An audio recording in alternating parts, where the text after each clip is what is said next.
in the 1920s, they had elders, I guess they called them. One name I can think of, Champy.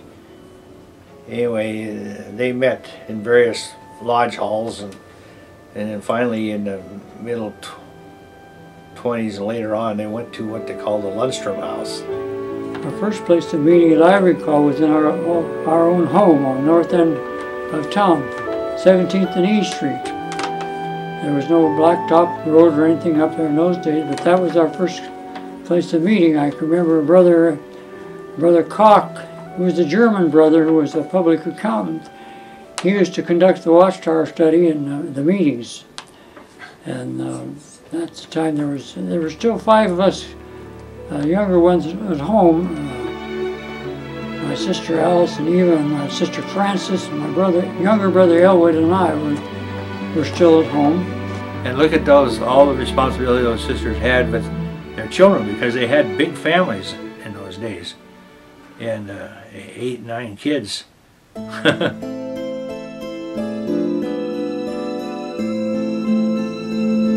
Well, in the middle 20s, they had a real ruckus in the congregation. Well, I don't use that word. We had a division.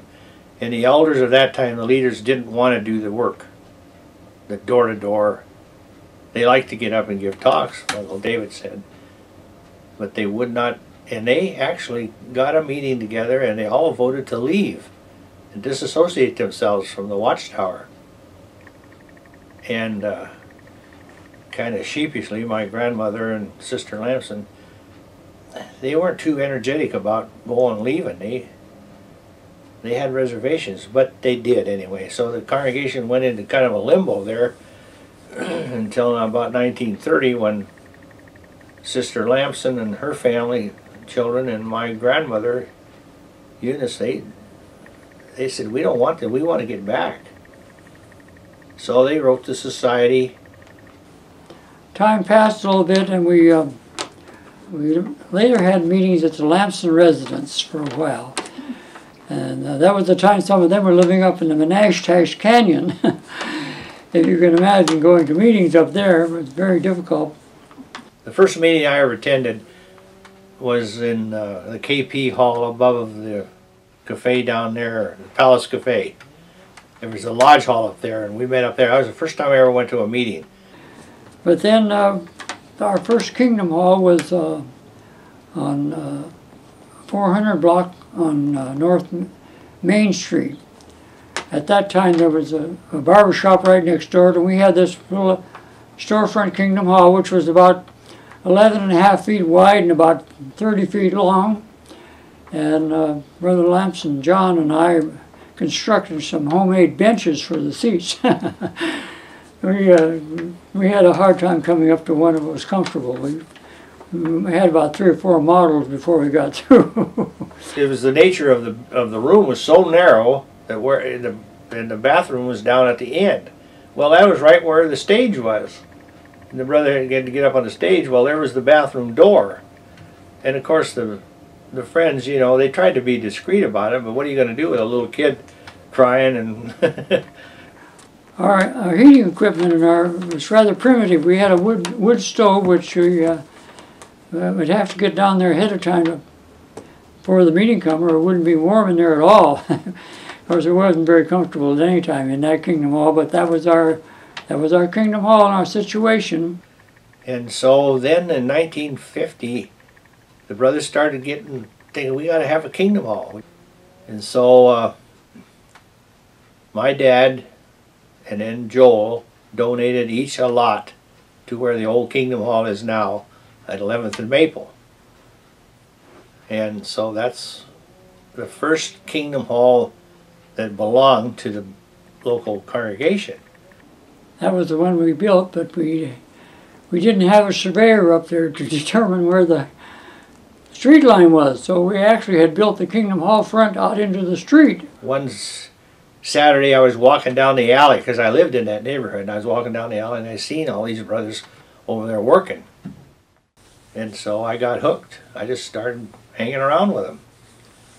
And I remember Joel took me out in the service. I owe a lot to Joel. The way I understood it was Joel was living next door, and he'd get off at work and he'd have to fly over there after work and get the heat going and then go home and get his supper and then come back and start the meeting. And it was hard for him, I'm sure. You know, Kingdom Halls in those days were perpetually in perpetual construction.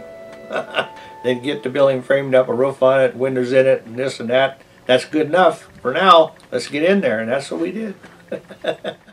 Well, it sure wasn't comfortable and luxurious like we have it today. I mean, we really are in a very posh setting, I believe. But, you know, we just had these funny little rickety chairs, folding things, very uncomfortable. And it would be maybe 20, 30 below outside, and it was cold because it was hard to get the Kingdom Hall warm. So I'd sit there, I'd pull my leg, you pull your legs right up under the chair, or sit on your legs with your coat wrapped around you, and baby sitting on you, trying to keep warm and trying to keep comfortable, and trying to pay attention. And it was not comfortable. But if you were spiritually hungry enough, you know, you were happy to be there. And then the floor, of course, was a regular tile, so it was hard. And so these chairs were lightweight and they'd scoot around. And that's when Joel's children were little, and his oldest, not his second oldest boy, Michael, went to sleep sitting in that chair, just like little kids do today. You know, only they got a nice padded chair to sleep in. But poor Michael, he fell off the chair, and of course he hit the ground, started crying. Well, the chair also went down. Bang! Crash! I don't know. And the meeting was going on, so. But we were glad to get rid of it. I see Joel brought one to the Kingdom Hall as a specimen, huh?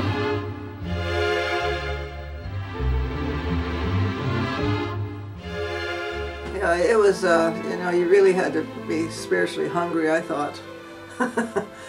And I was, definitely, because I had been to many churches looking for, looking for the truth. I had heard when I was about 7 years old that I had a Heavenly Father, and I guess I was looking for Him because I had been church hopping. And the last church I went to, I learned a special sermon was going to be on soil conservation. And that made me so disgusted. I thought, I'm not here for that. Although I'm all for soil conservation. But anyway, then the booklet came out, and Joel and his wife, Darlene, came by with it. It was on Christendom or Christianity, which is the light of the world. And it just, I read a little bit of it, and it hit me like a bolt of lightning that this is the truth. I was thrilled. And so the circuit servant came to me one day. He says, "You're the only one left." You know, there's not, I suppose in some congregations here and there are needs like that. You're the only one, brother. Pick up the ball. So, but when Ray Moline came, that was, he gave the congregation stability. But I had a hard time believing that anybody would move to Ellensburg. So here come Ray Moline and Beulah. The activity, the spirituality of the congregation changed. Then Brother Maurice O'Callahan, 20 years later, he came to the congregation, and we were sitting in the elders having a meeting. He kind of paused there, and we wondered, was something wrong with him? And he says, "You brothers need a new Kingdom Hall." And he looked right at us. Well, we've spent all those years fixing it here and fixing it there, and kind of surprised us. Well, he planted the seed, and so we went out and we started looking around for property, and that's what we have today. When we were doing the first version of our new Kingdom Hall, Julie, Sister Mackenzie, called the Daily Record up.